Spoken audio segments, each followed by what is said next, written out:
fiction, science fiction, horror, fantasy, crime, LGBT, thriller. You have now entered the House of Mystery with your hosts, Eric Shapiro, David North Martino, John Copenhaver, and Al Warren. Heard on KCAA 106.5 FM Los Angeles, 102.3 FM Riverside, and 105.0 AM Palm Springs. Welcome back into the show, and today we have a special guest. We have a couple, actually. Returning, of course, is Rick Karatash, and he's helping me because he's written a song, and we've got this great singer, Adrian Christian. How are you doing, both you guys? Hey, Alan, thank you so much. Thank you for having me on. It's really, really great of you, and of course, thanks to Rick who introduced us. Yes, thanks for having me on again. I'm gonna, we're gonna talk about the wonderful singer Adrian, and have a good time. Well, actually, first, so how does someone like you guys? How do you guys collaborate? How does this start? And how do you know that you can give a song to someone like Adrian and go that he'll like it and works out? Like, where does that all begin? You want to go first, Rick?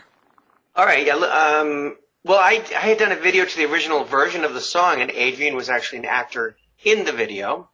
And he liked the song so much that when he was recording his Christmas CD down in Nashville, he said, I would love to record this song. I'm like, I would love to have you record the song because he's a great singer. I have his EP, A Song for You. And I've heard him sing live in church, and it sings even better live or as good, if not better live. So I was like very excited for him to say, I would like to record it. So it really came out of, me doing kind of a version of the song and a video, and then him liking it enough to record it. And then I guess, Adrian, you can tell a little bit about how you did that in Nashville and all that. But yeah, I remember the day you said when we were on the set of the video, shooting the video, that I think I may record this song. And I was like, that was like, to me, that I wasn't going to tell that story. I was going to say that we were right atop of the Smoky Mountains out in Tennessee, and we looked at each other. I said, Sudrick, and you said, yeah, Adrian. And I said, that Midnight Will Be Clear would be an awesome song to record, don't you think? And you said, my partner, I reckon you're right. And that's exactly how I think it happened. But no, except we're both from New York and we don't talk like that. Well, the thing is that his version, Rick, Sudi has a catalog of songs as a songwriter, and there are gems in there that I'm like, I haven't even begun to scratch.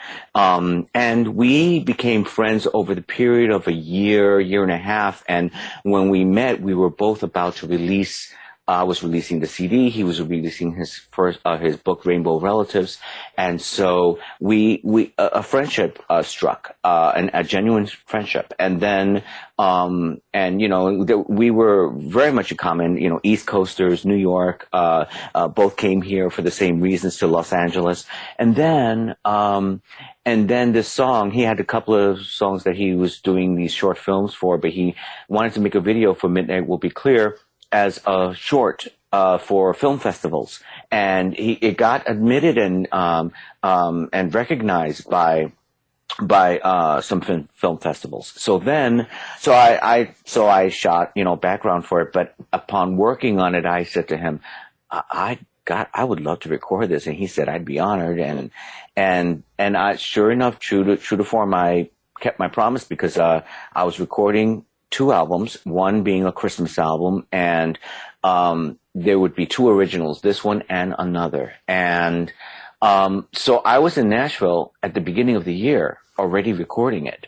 And then, of course, when I got back home, the lockdown happened, and And so the album is still in process for 2021, but Midnight Will Be Clear was ready, was like ready in the can, ready to go. It kind of like manifested itself so easily because it was really, it wrote itself and it recorded itself. And the difference, I think people ask, is that his version is a songwriter's version, like a demo, and it has, leanings towards, in my mind, towards Phil Spector Christmas album. Like it had some of the feeling of the Ronettes and Crystals and the girl groups and that kind of thing.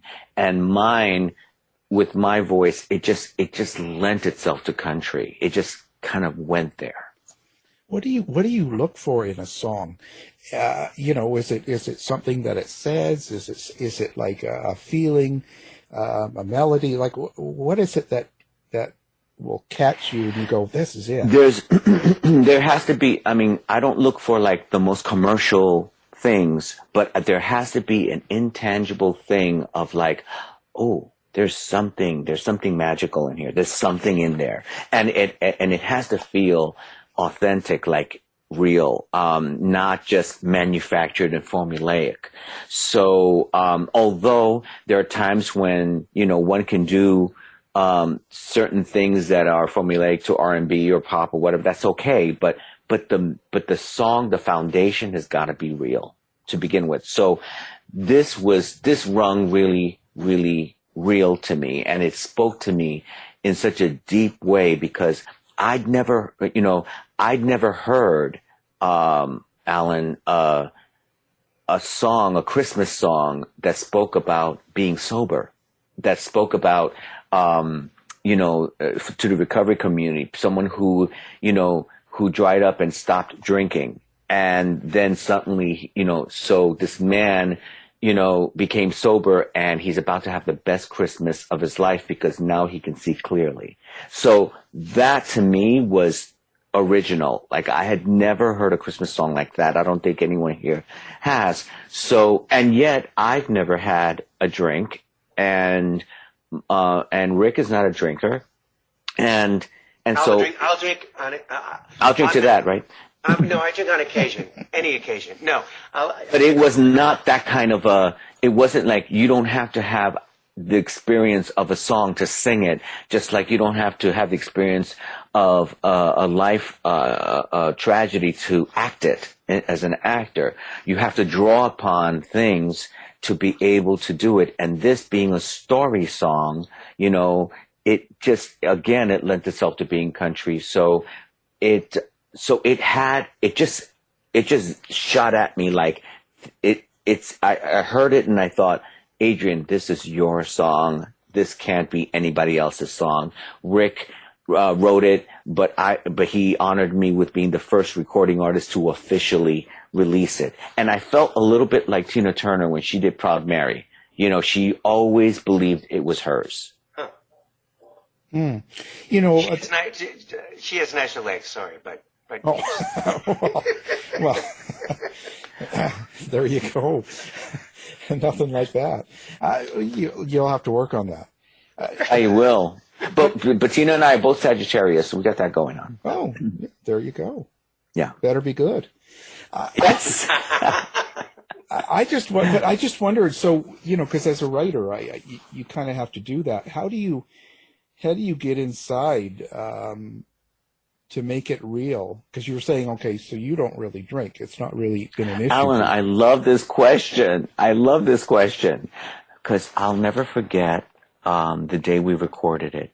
And we shot some pictures for, while I was recording in Nashville. It was a cold winter day, and I was in the booth, and I just thought, you have to live up to the material. You have to serve the music. Like you have to actually, I took it very seriously because I knew that this was important and I knew this was going to affect a lot of people. And you draw upon your own experiences. And I had the experience of, I've been to an Al-Anon meeting. I've dated, or had relationship with people who drank a lot. And I've been close enough to the experience to understand and I walked away, actually. I haven't talked about this, but I walked away from a relationship because of it. And so there was some of that, but I, even though I don't drink, I do understand addiction in the sense of I would be a horrible drinker. If I drank, I wouldn't be able to handle it. There are people who can, and I know I can't because, I'm crazy already. You know what I mean? I don't need icebreakers. So, as you can tell, I can't stop talking, but there are things that you draw upon in your life just as an actor. And for me, I had to put myself in it, and I could feel the text, the literal text, the words, Rick's words, and I didn't want to fudge it. I didn't want to do too much to it because it was already there. I thought of it as precious, to be honest. Beautiful song. What started you on this journey into doing music? I think that the whole thing has been like everything that I do has been about healing, and music is a real strong part of that. So when I was 6 years old, I told my mother I was on a mission, and I started singing when I was 7, but my family didn't know for a year. I was singing in school and then in church, and so, and then I professionally got my start at 13 as an actor, and then sang in nightclubs at age 15. I was underage and nobody knew. So I was doing this kind of stuff because I knew early on that this is what I needed to do. It spoke to me, and also as a kid, I always felt some kind of closeness to God. I could feel a presence that was bigger than me, and I felt like this was my calling, if you will.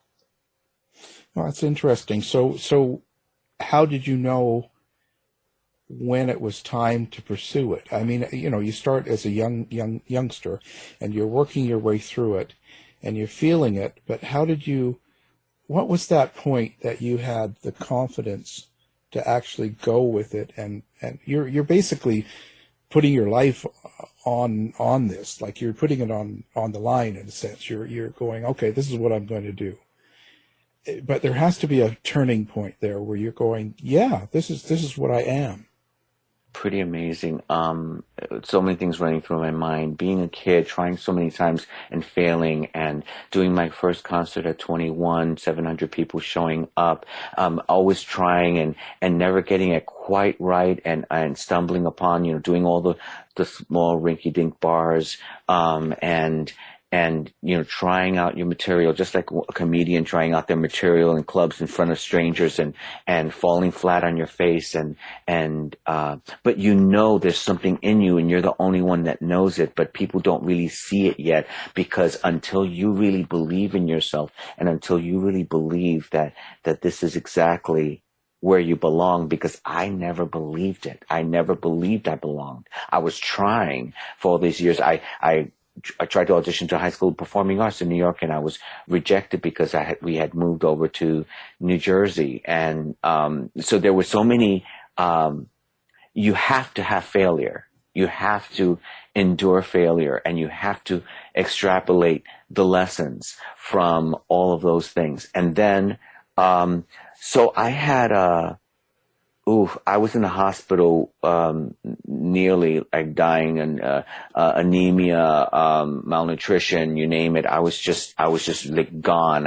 And I had ran myself to the ground in 2012 because I didn't love myself. And so I just as much as I think all of those years I was doing it because I wanted someone to acknowledge me, and I wanted the external to love me. And at that point, I was in the hospital. I was at Cedars-Sinai for 3 weeks. And from that experience, I had this interaction, this experience, this this enlightened experience with God. And I realized that none of that mattered, that I could forgive everyone that harmed me. And I didn't die. And in that moment, I realized that, okay, if I'm alive, I've got to do everything that I really set out to do with no fear. And at that point, things started happening. And what's crazy is that I was going to give you the other version of the story, which is that I had a record deal on the table in New York like some years ago, and, over a decade ago, and they wanted me to be straight. And I, being a gay male, was unwilling to be in the closet. And so I walked away from the deal, came to LA, found some churches that were inclusive of the LGBT community. And then, in that 10-year period, the Supreme Court ruled on gay marriage. And that was another shift. That was a shift that also, because suddenly everybody wanted to work with me. Suddenly the doors were opening after that. And I met my producer, and it just all started falling into place. So part of it was, the best answer I can give you is that I had to love myself, but part of it also was that the world had to be ready for me. Well, and how does that happen? Like you're doing country music, and, right, and that is traditionally, a conservative hetero. Sort of, yeah. Well, it's. I want to say redneck, but I don't, because it doesn't have to be. What I mean is, in general, it's not it doesn't go along with being gay or the gay lifestyle. So true. How do you... And Billy Gilman, who's gay, when he was a kid, he had a hit record, but now he's an adult and out of the closet, out gay, and he doesn't have a career. I know friends that were rejected by the recording industry for being gay. Billy Porter was one of them, friend of mine. And look at him, he's the first out gay person to win the Emmy for Best Actor. Times they are a-changin'. What were you going to say, Rick? Well, in Nashville, it is very hard even still to be gay and out and open. Because Shelley Right. Wright also was, came out of the closet, and there are still. It's not the same career, exactly. However, I don't think that my sexuality is the focus of my career. And so I don't think it matters in my case, because I'm not, waving a flag and pushing the issue. I'm just living my life, and people honestly care less and less these days. It's like Darius Rucker, who is black, and that, there was a time when you never saw a black person doing country music. Except right? for Charlie Pride. That's right. But you see the exception, the Sammy Davis Juniors of the world. And so what's breaking ground is that country music seems to be the true American music, and that there is now infusion of different hip hop and R&B has made its way into country, and you are seeing artists, when you see artists like Carrie Underwood with Keith Urban doing a song that sounds like an R&B kind of song, there's something. When you see hip hop artist, who went viral on TikTok, and he has got the #1 record on country, and he's black and young, and the kids don't care. And this is what I'm saying, is that there's a shift happening. Times they are changing. It's happening. Yeah, but there's, in the U.S. especially, yes. there's the last 4 years has been a huge backlash. Yes. Right? There's yes. been a huge pushback. And if anything, right. People are really divided. They like to call each other names. And so there's going to be a resistance to that, to you, in a sense of you're representing. And if you make it real big, or the bigger you make it in your career, the more of a pushback there will be from the opposition. Do you understand what I'm saying, right?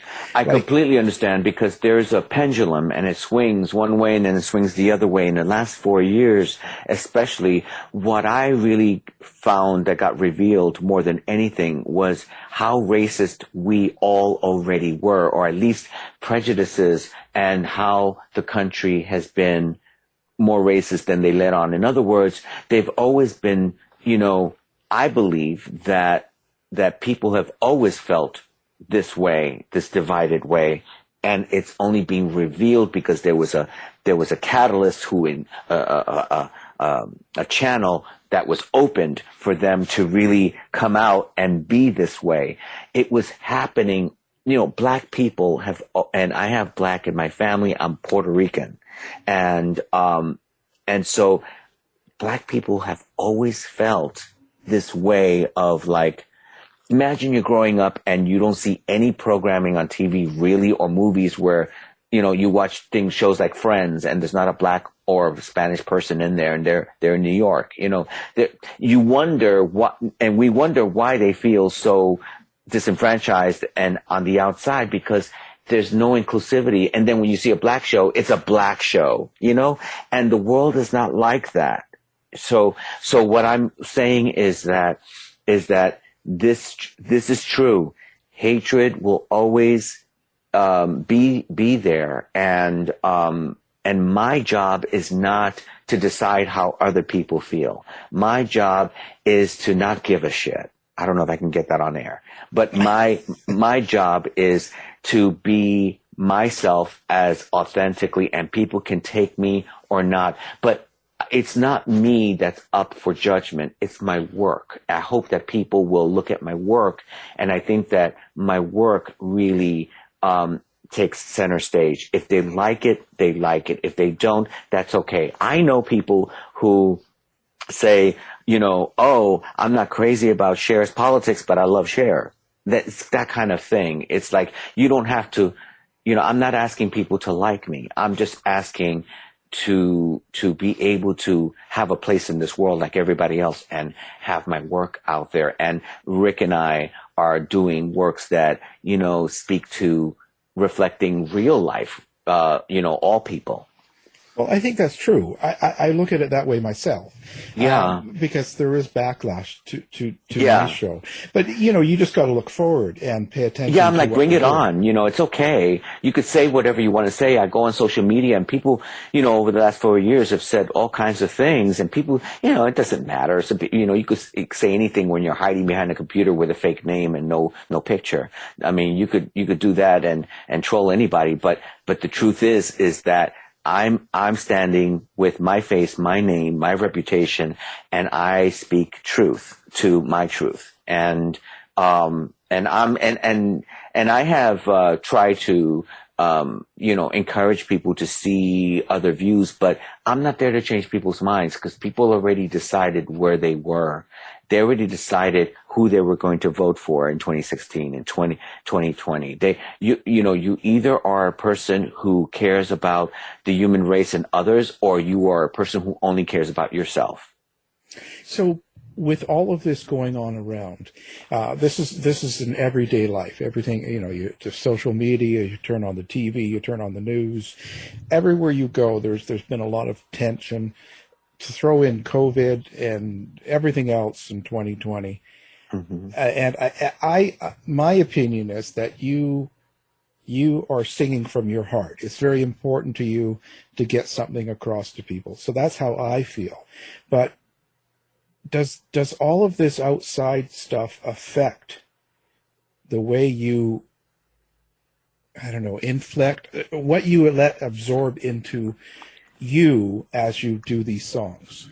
No, because I'm an artist first, and what I feel is I'm reflecting off of what's out there in terms of reporting. I'm reporting life, human experiences. Like Midnight Will Be Clear about this man who went through this thing. So I'm telling the story as a narrator, and I'm being compassionate towards this person in the song, and and this is a real life kind of situation. So I'm reflecting that, but I'm not allowing, trends, for instance, or, oh my goodness, what people want or the packaging. Look, I told you the record label wanted me to play straight. They wanted me to do a music video with girls and thongs and all that, and I wasn't going to do it. What, you in the thong or them? Them. If it was me in the thong, I would have said okay.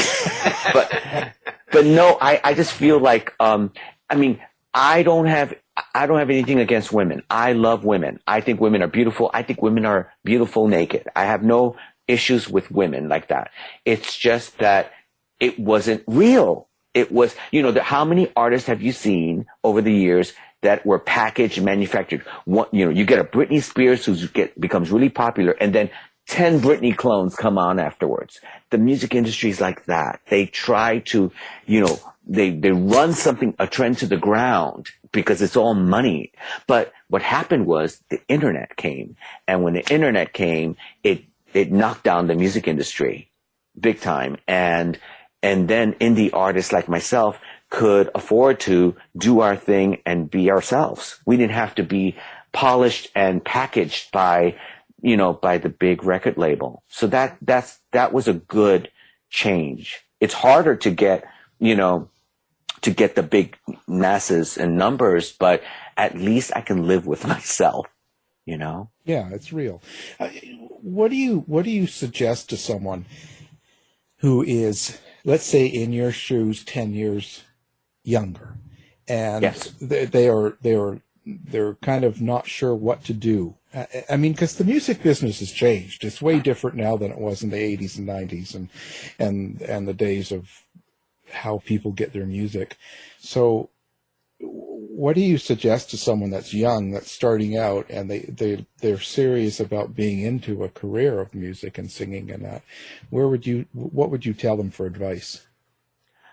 Get into acting. No, I was going to say, I would say really get a lot of when I was 14 years old, someone said this to me. He was a mentor, and he said to me, learn the history, learn everything about it, learn everything, because things go in circles and they happen over and over and over again. It doesn't matter how many changes it happens, but the basic thing remains the same, is that you still have to have the goods, you still have to hone your craft, you still have to work at it, you still have to have discipline. It's a lot of hard work. And the truth is, to the kids, and I just said this the other day, I know a lot of kids that want to just do it and boom, they make it. I'm interested in a career, not just a hit, but it doesn't happen that way. It takes time. It takes time to really be good. See, my thing was, I was doing all of that. I was in clubs. I had a dance record that hit the top 40 in Chicago. Some years ago, that's what caught the attention of this big record label, Sony. It was Sony Records at the time. And all of that was great, and it was experience, but all I really wanted, at one point I stopped wanting to be famous and I started wanting to be good. So, you could do a quick thing. You could do a quick, whatever. You could do a Miley Cyrus with the foam finger, or you could do whatever. You could do a stunt, but that's just, it comes and it goes, right? But what's lasting is, does the song stand the test of time? And is there really something there that people want to come back to see you live and perform again and again? And ultimately, it takes work and time, and it takes being a little older to do that. So, I'm not too, because things like Nicki Minaj and all that, they come and they go, and I'm not knocking her. She's done tremendously well for herself. These people break ground with, Cardi B is from the Bronx, just like I'm from the Bronx. And, I'm always proud when someone else breaks out and breaks through, because it means that we have diversity. It's all good. It's just that in order to really, are you a personality or are you a singer or are you an artist, a musician? So for me, it's always been about the work. And that's what I think it's important that kids know, that they distinguish the difference. Well, what do you think about people like, okay, because when you say that, how about someone like Madonna, Okay. who's survived really since the 80s and still Right. does well. And, as people would say, reinvent. One thing that I do notice is she goes and takes guitar lessons or singing lessons. Yeah. She's doing things, which is a good thing. But what do you think about musicians like that? Like, where do you stand? Another thing that kids should understand, don't think that you've done it and it's all over. Like the fact that she went out and got guitar lessons and she's like, okay, what now? Her last album, which I have not heard, but I understand that she has nothing to prove to anyone because there is no industry the way there used to be. She could afford to record however she wanted to. And so, she's kind of acting out of her heart right now, is what I understand. What's interesting about Madonna to me is that she came onto the scene and she broke through something for women that women were not allowed to do before, which was to have the permission to be sexual, have their sexuality, and in their music and in performance without asking for permission, to assume the dominant role that men have had. So she was working in a man's world and she was able to break through in that way and own her sexuality through her music and performance, costume, all that. So that was wonderful because no one had broken that until her. And so, and also kids have to know she's a songwriter. She wrote songs. She had something to say. She wanted equality, and you go through your trials, and she went through all that. What I could say about some of those people from that era is sometimes you're famous and you get stuck on the thing you became famous for, and then you never move forward. At least she moved forward, and then she, I love Bitch on Madonna. I love that song. And she had all these artists on and she knows how to collaborate with Missy Elliott and she knows how to continue on and she has a massive base. So it's all good, whatever she does at this point, even though, I haven't been excited about anything new of hers, but I love what she did. So who are your influences then? Who do you draw from or who inspires you? There are so many people that I look to for different reasons in terms of recording. When we did my EP and we recorded All Consuming Fire in the studio, the craftsmanship, the creating the music, I paid a lot of attention to Karen and Richard Carpenter.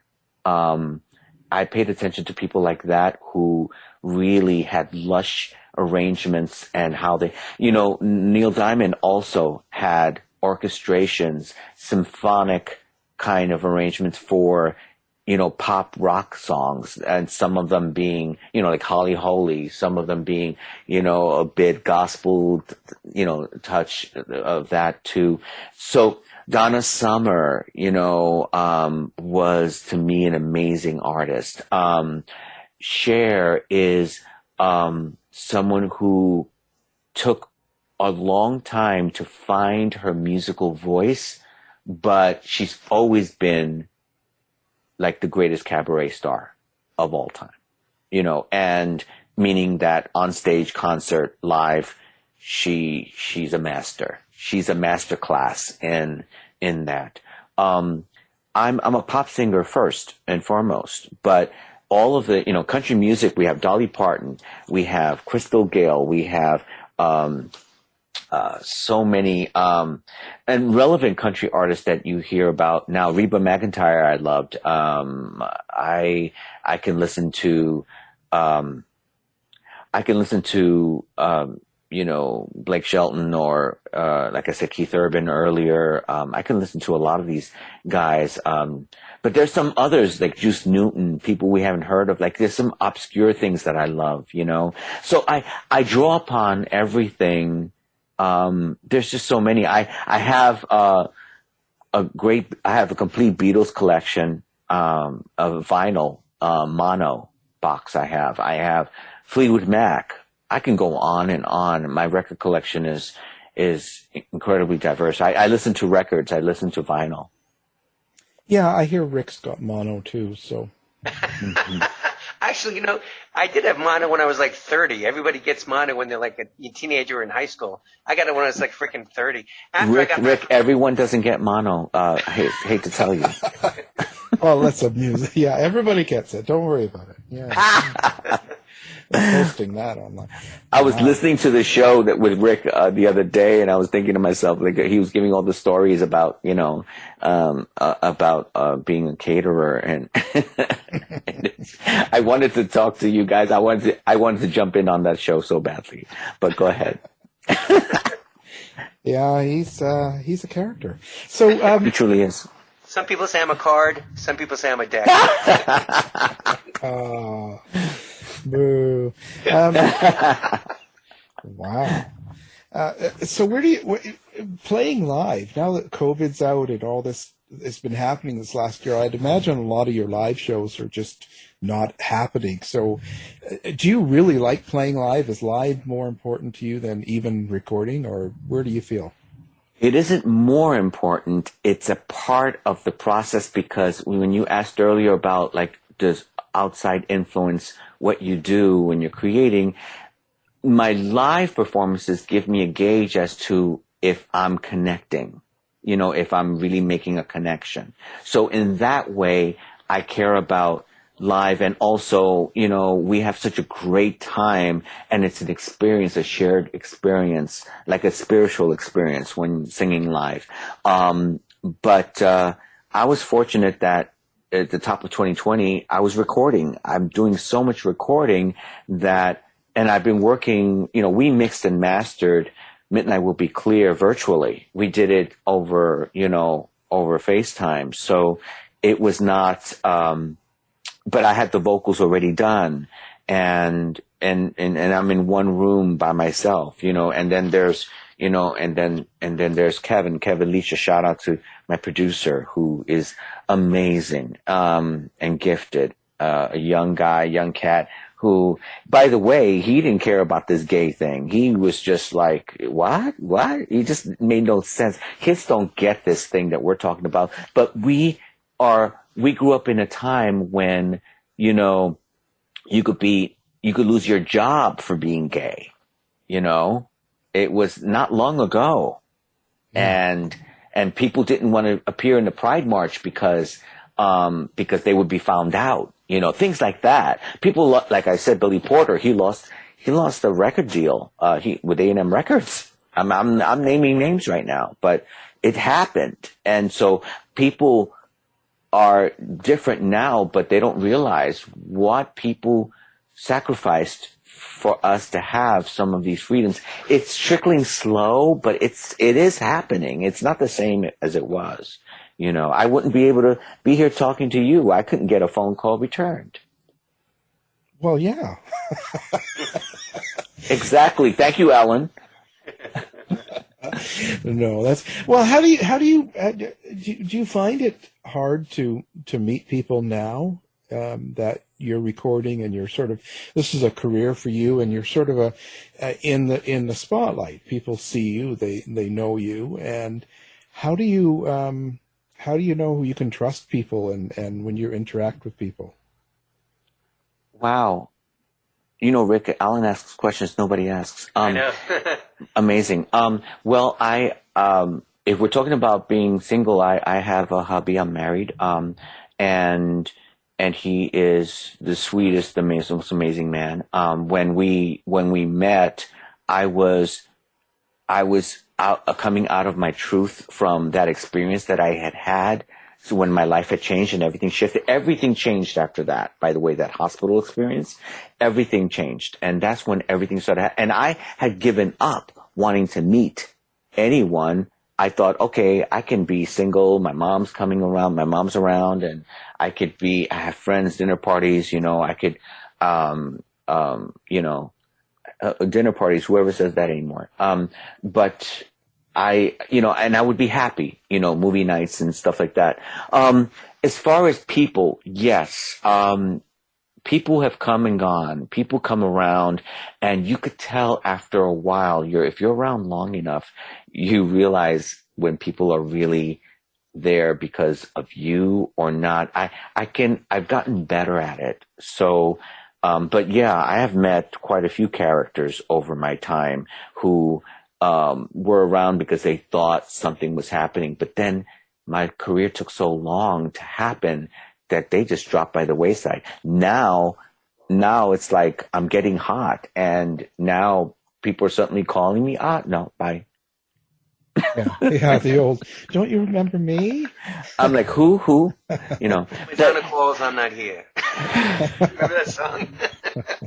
I mean, I really, really give chances to people. Like, I really feel like, I understand, but it speaks more about them. And I always kind of say to myself, okay, I can trust a person until you realize they can't be trusted. And some people have their limitation, and that's okay. That's all they know. This is a huge subject. It's like, why do people hurt you? Well, you allow yourself to be hurt, and you allow yourself to be hurt because, you're letting someone else have the power to hurt you. So for me, it's really that if they, I've come to realize that, and this goes into family and therapy, and goodness, Alan, I'm going to have to lay down soon so that I can talk about but this is really like, I've come to understanding with my family, for instance, perfect example, is that they only knew what they knew, and their limitation was on how they understood things. They couldn't understand my experience, and I've been able to love my family as they are. And I know that there are limitations to that. There are boundaries. So you set boundaries, but I'm able to still be okay with them. Well, and isn't that part of it anyway? Because even myself, there's people, when you look at your family, as soon as you go home, you're still the son, you're still the younger brother, or you know what I mean? I don't know that they'll ever look at you as something different. I don't know, because I still feel very, I feel like the baby of the family if I'm around any of my family now. Do you know what I mean? I had a conversation with my sister. I'm the baby also, of 4. And I had a conversation with my sister, Mary, happy birthday, yesterday. And she said some really nice, sweet things about Midnight Will Be Clear. She said, wow, all those years, like, you really learned how to record, because she had heard me when I was bad. That's the thing. Your family knows you when you're in your diapers and you got snots running out of your nose, Right. So to see you in a different light and see people respecting you, they may not be used to that. It's true. But she said to me, she was so sweet. She said, like, you really learned, like, you really, like, all those years that she knows that I worked for a long time for it. It's not that she's like my biggest fan or anything, but she gave me some props, and I was just like, wow. And she said, and it's really good. And she says to me, and this is the first song I recorded, and she says this, she says, I had to hear it over and over. I have to hear it over and over. And people are saying that about Midnight Will Be Clear. So the thing is that, and then my other sister, Eliana, she and I had a conversation a few days ago, and she kind of still sees me like when I was 18, and she's older, and she sees me like that. And so when she saw the cover shot for Midnight Will Be Clear and heard it, she was stunned. But she still thinks of me as 18. And, people are wherever they are. That's. Well, you only look 18. I do my best, I tell you. It's because it ain't pretty sometimes. Yeah, I know that feeling. But wow. So now, how does it come out? Like the single is out now, and the album Yes. comes out when? Next Christmas, next Thanksgiving. Oh, okay. So how do people? I wanted to have a single out now for this holiday, and also when the pandemic came. I mean, Midnight Will Be Clear was initially a song about, this man and the story about him coming to the best Christmas. But when the pandemic came, it took on a new meaning, and it seemed like the right song to come out now for people who have been feeling so down and out over this lockdown and over the coronavirus, the COVID-19, this tragic crisis, and people we've lost, and all of those things that are happening right now. It's like we need relief, and there's been so much in the news cycle, all the noise. Every day is the same thing. It's like a soap opera. It's like 20 minutes later. I mean, later that afternoon, it's the same story, and so and months have passed, and it's still later that afternoon. So that's what's happening in the news cycle, and people are just so overwhelmed with this that they need relief, and entertainment, I think, has a lot of value, especially again a song like this that's healing, and it just brings up a good feeling, not an artificial Christmas feeling of let's go and buy at Macy's, but no, it's like a song that just makes you feel good, and people needed this right now. So, and what we've gone through this year. So I'm so happy that we were able to release it right now for this Christmas, because this Christmas, after the election happened, will be the best one in a long time. Then, just like the song says. How do people pick up your music now? I guess on iTunes, and do you have a website? Yeah, it's everywhere, and adrianchristian.com. You could get it everywhere. It's everywhere under the sun. You pick up my pillow. It's there. It's everywhere. It's everywhere. iTunes, and Spotify, yeah. Yes, Amazon for Android users. Go to Amazon. It's on Spotify. But buy it, support it, because it's $1. It's 99 cents. So buy it and support it. Have it on your phone. Let it lift your spirit when you're laying down at night. Listen to it. People are watching it on YouTube a lot now. It's getting a lot of views right now. So it's really I'm just rocked out about it. It's an amazing blessing, and I'm just thrilled that I was able to. Rick and I are doing a lot of different projects together. We have something coming in January that in late January that for another song. So that's going to be fun too. And music video that's going to come out. What's it like working with Rick? Because he's a professional stripper and performer. That's what he did, and I said, no, Rick, put your clothes back on, please. Not on this video. So he's so used to it, him and his thong, Yeah. But no, he's a professional. Are you kidding? He's a trooper. He's the biggest trooper. That's the truth. I don't mean to gush, but I got to pretend he's not here, but he really is. I feel like we were meant. We were meant. It's just really, I'm just really thankful for him, and I love working with him. Everybody loves working with Rick. It must be hard, but right now, because of the with COVID and all that, you can't. Except his husband, but Yeah, wow. Well, and plus, he's in the old age home, right, too, so you can't go there. That's it, Alan. We're coming after you. After this epidemic, we're coming for you. At my age, the only exercise I get is jogging my memory. At my age, I tell you, Jogging my memory. That's the only exercise. I love that Adrian Christian and his song. I love him. Yeah. He's, some people are meant to do it forever. And no matter how old we get, we're going to be doing this. There's no stopping us. You can't even stop it.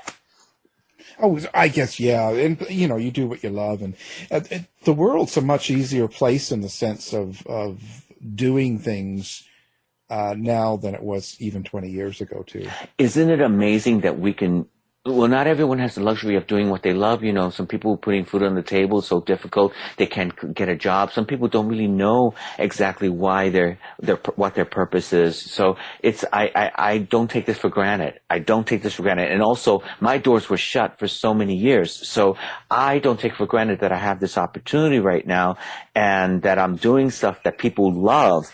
And so people are liking the song. I'm thrilled to pieces about it. And I just really feel so blessed. So to be able to do what we love is a great thing. And I'm so thankful every single day. I say thank you, God. I have a gratitude journal that I keep on my Facebook page, which you can, go to adrianchristian.com and you can link to all my links there. But on Facebook, I keep a daily, and I'm on day number 1,399 or something, 95, and days of gratitude.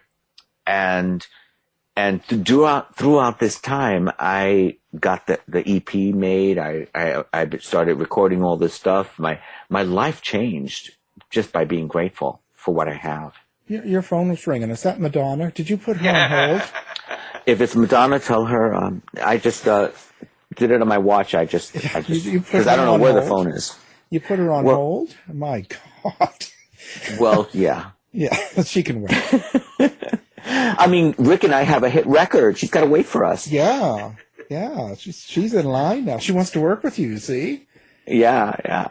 Would I work with her? I don't know. I mean, those things, it's like Rick and I, those things have to come organically in the right song, the right kind of vibe, the right feeling. Although I would kill to work with Cher. You would do a duet with her in a second. Come on. With Cher with Cher and with Dolly, definitely. Yeah, but even Madonna, in the sense that she's a hard worker and I'll write a song. Something in her mind. Now that you say that, I did love what she did with Justin Timberlake. I did love 4 Minutes was great. I'm going to write I would do a song like that with her. To save the world. I'm writing it right now. Yeah, get on that. Let's go. Well, these days it's 60 seconds. Yeah. Well, it's certainly been a pleasure. You're a lot of fun. And thank you. We will have your website and your song up on ours as well, so people one click and they can pick it up. And Alan, thank you for playing the song. Thank you for letting your listeners hear it, and thank you for supporting us and for having us on. And I wish your listeners a Merry Christmas, a really safe Christmas and time, to be very careful because it's been so difficult, but for them to know that they are loved, and I love them for listening to our song and to support it, and I want to just say thank you to all of them and to you. Well, thank you. Our guest has been Adrian Christian.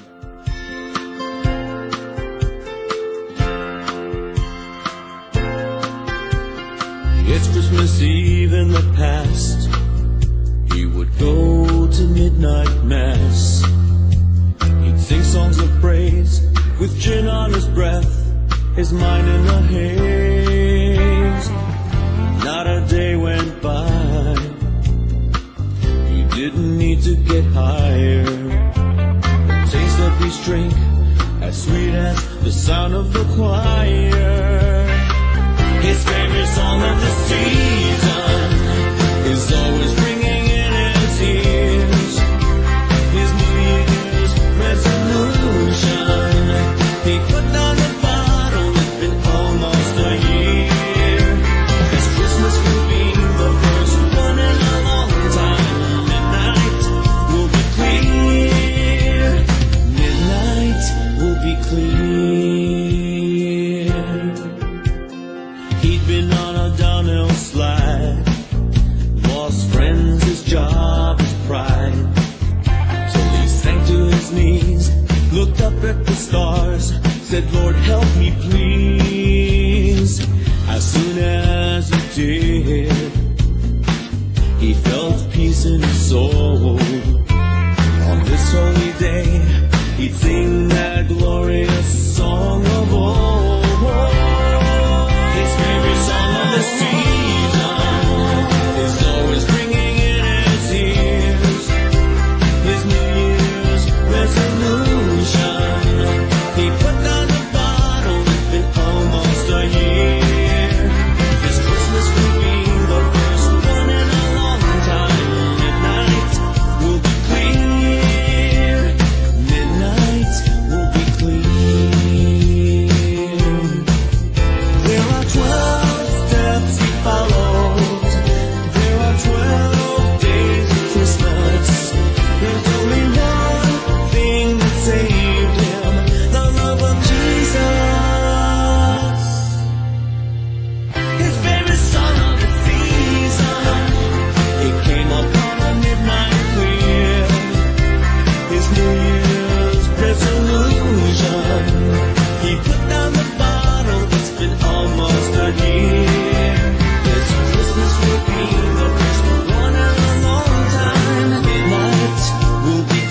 Christmas will be the first one in a long time.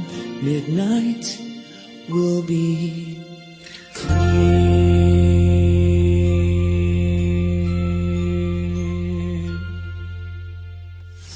To find out more about our show, guests, or to listen to past shows from our archive, please go to www.houseofmysteryradio.com. Show's over for now. Was it as good for you as it was for me? Well, good night.